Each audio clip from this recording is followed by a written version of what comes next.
People often say you remember the street that you grew up on for different reasons, where your house was located on, your neighbors, the kids that surrounded your home, and the kids you played with.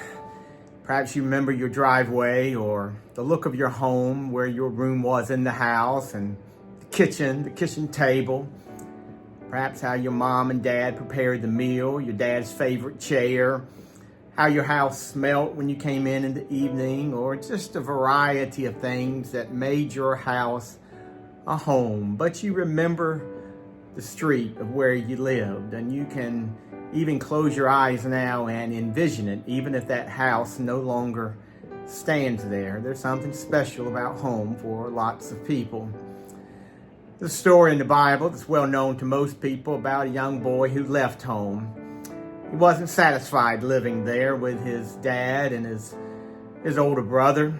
For whatever reasons, he wanted to be out on his own, and he decided to pack up and leave. And in that day, he asked his father for what would eventually be his inheritance when his dad died. You could do that back then, get a jump start on things, and that's what he did.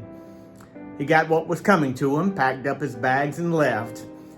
And as the Bible story is familiarly told, he went off and to a distant land, far away from home, the street he grew up on, and he lived it up for a while.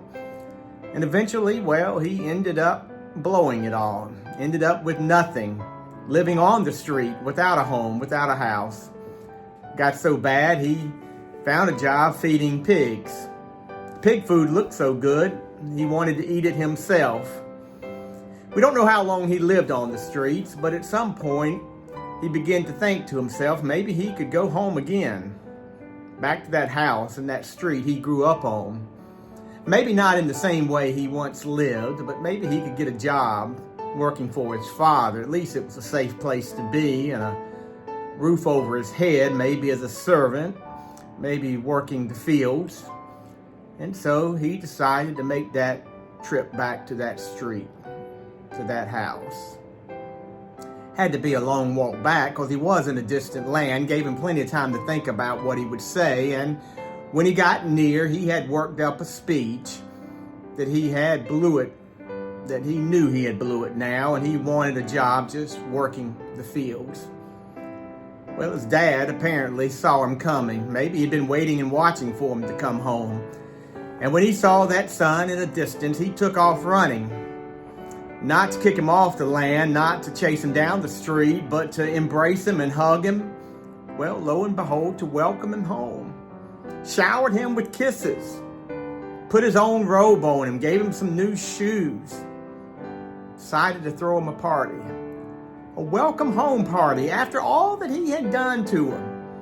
Said, son, you're not going to work for me. This house is your house. This home is your home. This street is your street again. And he welcomed him back home. The older brother wasn't too happy about it, and you can't blame him after watching his younger brother do what he did to the father and blow it all and so forth, and they would have some things to work out.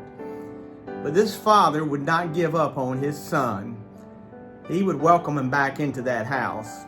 That house wouldn't be just a house, it would be a home again. And that street still had his name on it. And he could come home again. And Jesus told that story for one reason only. He said that's how it is with God and his love to us. We blow it all the time when it comes to our relationship with God. We wander away, we mess up in life, we do things that we regret. And we wonder if we can come home again. The good news is, yes, we can.